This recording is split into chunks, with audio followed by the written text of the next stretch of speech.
He had lived his entire life in silence, not because he had nothing to say, but because no one ever stayed long enough to listen. From childhood to adulthood, he learned one thing very early.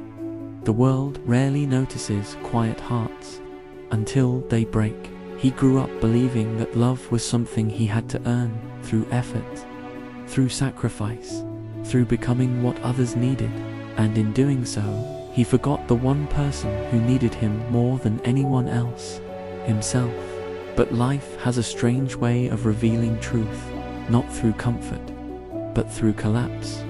One day, everything he held close began slipping away. The people he trusted chose convenience over loyalty.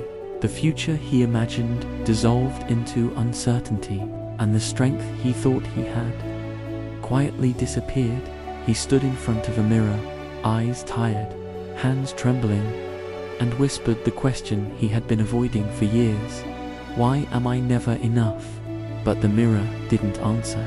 Instead, his own reflection stared back with a look he had never seen before, a look of someone tired of breaking for others. That night, something changed.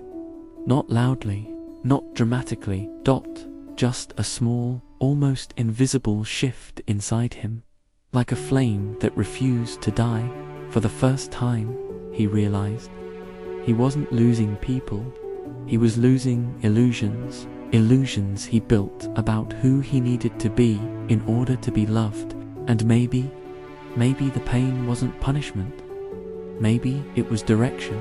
He started walking, no destination, no plan, just movement. The streets were quiet, the world asleep, and for the first time in a long while, he listened to himself, to the parts he buried, to the dreams he postponed, to the voice he silenced for years. And in that silence, he heard a truth. You cannot heal in the same place you kept breaking. So he chose something terrifying.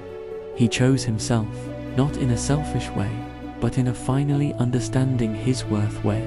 He stopped expecting love from people who didn't know how to love. He stopped shrinking himself to fit into places that were too small for his heart. He stopped fighting for those who never fought for him.